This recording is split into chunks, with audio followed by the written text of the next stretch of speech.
All right, if you're getting ready for the IELTS listening test, you know exactly what I'm talking about.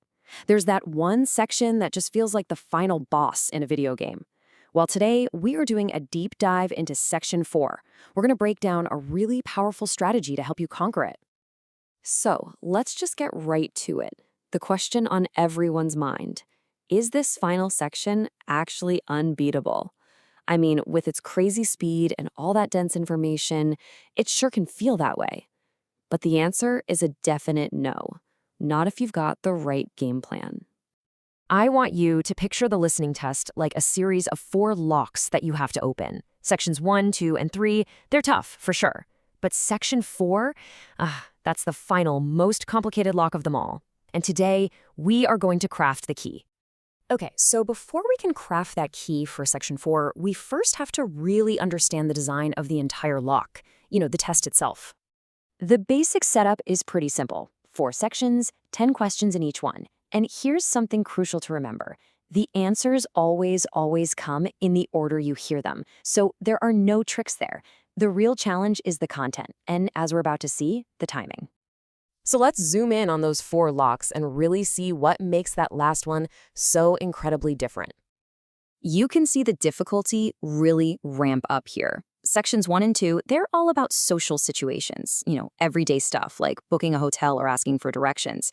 But then, bam, sections 3 and 4 throw you into a totally academic world. You're not just listening for simple facts anymore. You have to follow a really complex argument.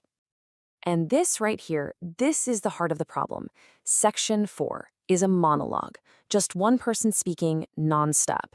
It's an academic lecture, and it's jam-packed with dense information and really complex sentences.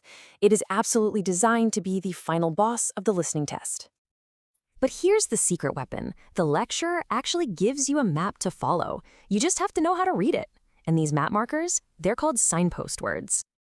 Think about it like this. A lecture without any signposts would be like trying to navigate a brand new city with no street signs. You'd be totally lost, right?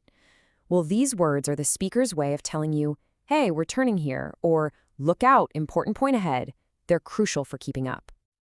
So, what exactly are they? Signpost words are basically the verbal cues a speaker uses to give their talk some structure. They signal transitions, they highlight the big ideas, and they guide you, the listener, through their argument from start to finish. For instance, when you hear a word like firstly, your brain should immediately think, okay, here comes point number 1. If you hear however, get ready for an opposite idea.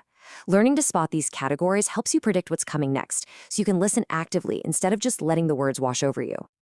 Okay, so you've got your map for following the lecture, but there's another, even bigger monster hiding in Section 4, and that's the clock.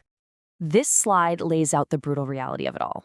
In the first 3 sections, you get some prep time, you get a nice little break in the middle to catch your breath, but in Section 4, nope. You get a tiny 30 seconds to prepare for all 10 questions, and then the lecture starts and it just does not stop. There is no break. So yeah, that leads to the million-dollar question. How on earth are you supposed to read, understand, and underline keywords for 10 questions in just half a minute? Honestly, it seems impossible. And here it is. This is the core strategy. The answer is you don't.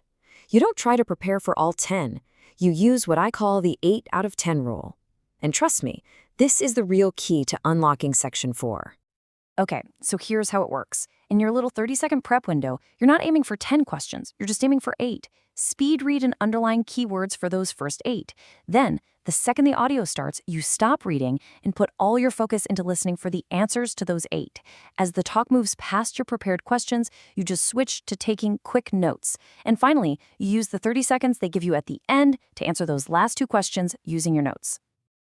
Now, this is so important. This isn't about giving up on 2 questions. Not at all. It's a strategic move to lock in 7 or 8 correct answers with total confidence instead of panicking and maybe missing all of them. It's all about taking back control. So when you combine these 2 techniques, navigating with signpost words and managing the clock with the 8 out of 10 rule, what you get is a seriously powerful game plan for a super high score. So what's the goal here? What's the end game? It's this beautiful number 9. This is the highest band score you can get in IELTS, and with this kind of strategic approach, it is absolutely achievable. Because here's the best part about the IELTS scoring system. Even if you miss one question, let's say it's one of those last two in Section 4, getting 39 out of 40 can still land you a perfect Band 9. You see, you don't have to be perfect to get a perfect score. So here it is. Let's put it all together. This is your winning formula. You're going to manage your time by mastering the 8 out of 10 rule. You'll navigate the talk by listening for those signpost words. You'll focus your listening with underlined keywords, and most importantly, you will walk into Section 4 with confidence because you have a plan. See, Section 4 isn't some unbeatable monster. It's just a complex lock, and you now have the key. You've got the strategy. So the only question left is, are you ready to go master this test?